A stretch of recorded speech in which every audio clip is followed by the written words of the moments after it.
جی وعلیکم السلام ورحمۃ اللہ وبرکاتہ۔ یہ صبح کے وقت اور شام کے وقت کے حوالے سے ایک دعا لکھی ہے نا، اللہم ما اصبح بی من نعمت او باحد من خلقک فمنک وحدک لا شریک لک فلک الحمد ولک الشکر۔ اور یہ صبح شام پڑھنے کے حوالے سے نا کہتے ہیں جی اس کی تحقیق فرما دے جی۔ یہ سنن نبی داود کے اندر 5073 نمبر پر موجود ہے۔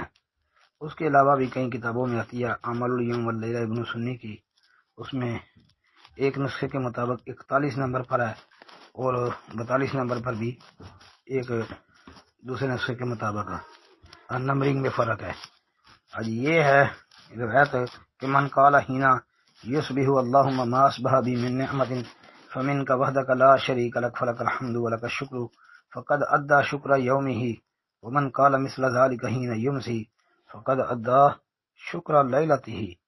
کہ عبداللہ بن غنام البیاضی بیان کرتے ہیں کہ نبی علیہ السلام نے فرمایا جس نے صبح کے وقت یہ کہہ لیا اللہم ما اصبح بی من نعمت فمنک وحدک لا شریک لک فلک الحمد ولک الشکر، اور یہاں پوسٹ میں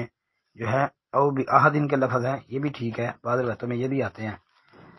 لیکن یہ روایت ثابت نہیں ہے جی کہ جس نے یہ پڑھ لیے کلمے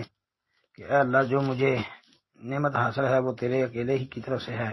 تیرا کوئی شریک نہیں، پر تیری ہی حمد ہے، تیرا ہی شکر ہے، تو اس نے اپنے اس دن کا شکر ادا کر لیا۔ جس نے شام کے وقت اسی طرح کہہ لیا تو اس نے اپنی اس رات کا شکر ادا کر لیا، لیکن یہ روایت سندن ثابت نہیں ہے، ضعیف ہے جی۔ اس میں عبداللہ بن امباسا وہ مجہور راوی ہے جی، اس کی توثیق ثابت نہیں ہے، اور امام ابو ذرہ رحمۃ اللہ علیہ وہ تو فرماتے ہیں کہ میں اسے نہیں پہچانتا مگر اسی حدیث میں اور تحریر تقریب کے اندر اس کو مجہول قرار دیا ہے، یہ سند ضعیف ہے جی۔ السلام علیکم ورحمۃ اللہ۔